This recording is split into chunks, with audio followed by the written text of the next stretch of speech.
juma namozidan keyin Qur'on tilovat qilinayotgan paytda xotirjam oshiqib ko'chaga ketayotganlarimiz bor.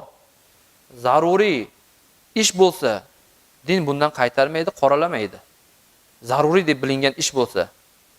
Lekin tirikchilik, obedga borishimiz kerak bo'lib, ishxonaga borishimiz kerak bo'lib, shunaqangi bir sabablar bilan ketayotgan bo'lsak, iltimos qilardikki, bularga ham talab shu Qur'on tilovatini tinglab bo'lgandan so'ng o'zi qisqa tilovat qilinadi. Uzoqdan uzoq emas. Agar uzoqdan uzoq bo'lsa ham Qur'onga muhabbat o'laroq tinglashimiz kerak. Lekin shu ko'pchilikka malol kelmasin. Haqiqatan biz ham tushunamiz, ularning ham tirikchiligi, savdosidir, mehnatidir, dehqonchiligidir, nimadir kasb bo'lsa, shunga tezroq borsin deb turib imkon darajada qisqaroq qilishga harakat qilinadi.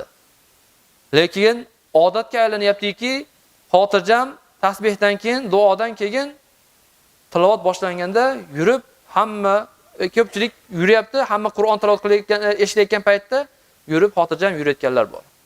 Shunga biz aytamizki, mayli, taqqoslang. Agar shu ko'chadagi ishingiz bu beriladigan savobdan ko'ra ko'proq ishga bo'lsa, darajat yuqoriroq bo'lsa, biz qaytarmaymiz. Lekin vaholanki, ana shu joyda bundan ko'ra ko'proq vaqtingiz, fursatingiz o'tadi. Lekin bu yerda ozgina 5-10 daqiqa fursat ichida itmomiga yetadigan juma namozini komil holatda savobini olaylik-ku, ana undan keyin yo'lga chiqsak, maqsadga muvofiq bo'ladi. Bizning niyatimiz aynan shunda. Savobini to'liq olsin, to'liq qolmasin degan ma'noda.